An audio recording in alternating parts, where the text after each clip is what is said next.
10,000 रुपए देना मुझे। क्यों? ड्रेस लेनी है एक।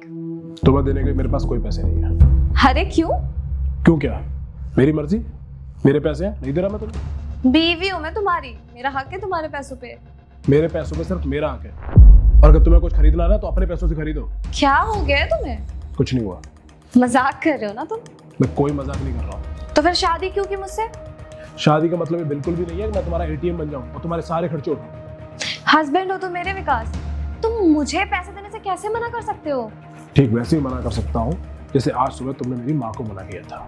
ये क्या बोल रहे हो तुम? पर जल्दी भूल गई तुम। सुबह जब माँ का कॉल आया था मेरे फोन पे तो मैं क्या बोला था उन्हें?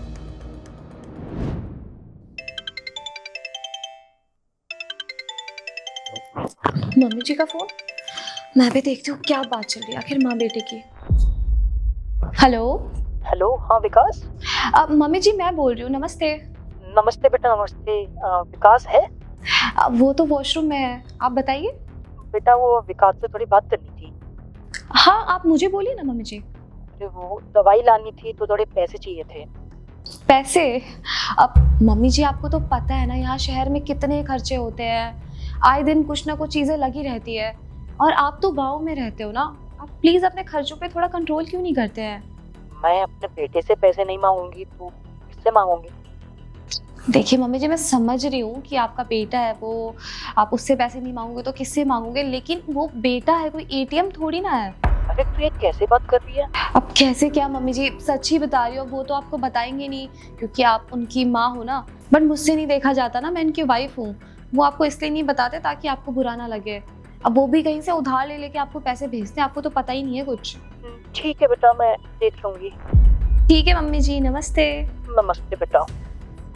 बढ़िया ही, जब देखो पैसे पैसे, मेरे पति का सारा पैसा लूट लेती है ये। आप मम्मी जी को पैसे दे दो। क्यों? अब क्या हो गया? अब क्योंकि मुझे मेरी गलती रियलाइज हो गई है। इतनी जल्दी? तुम्हें तो बहुत जल्दी अपनी गलती रियलाइज हो गई। हाँ तो क्या चाहते हो तुम? यही चाहता हूँ कि आज के बाद तुम मेरे और मेरी माँ के बीच में कभी ना बोलो। माँ है वो मेरी, जन्म दिया उसने मुझे, उनका पूरा हक बनता है मेरे ऊपर, और मैं जानता हूँ हक तुम्हारा भी बनता है, तुम वाइफ हो मेरी। लेकिन इसका मतलब ये बिल्कुल भी नहीं है कि तुम मेरी माँ को मना करो पैसे देने से। और हाँ प्रिया, आज के बाद एक बात हमेशा याद रखना, आज के बाद अगर मेरे आगे ये कंडीशन आई कि मुझे तुम में और मेरी माँ में किसी एक को चुनना है तो हमेशा अपनी माँ को चुनूंगा। आई एम सॉरी विकास, मुझे माफ कर दो। आई प्रॉमिस कि मैं आगे से आपके और मम्मी जी के बीच में कभी नहीं बोलूंगी। यही तुम्हारे लिए बेहतर रहेगा। मैं पैसे भेज दूंगा तुम्हें, ड्रेस खरीद लेना, और हाँ माँ को पैसे तुम ही भेजोगी और माफी भी मांगोगी उनसे। ठीक है बोल दूंगी, थैंक यू। अभी लेट हो रहा हूँ ऑफिस जाने के लिए, लौट के आकर बात करते हैं।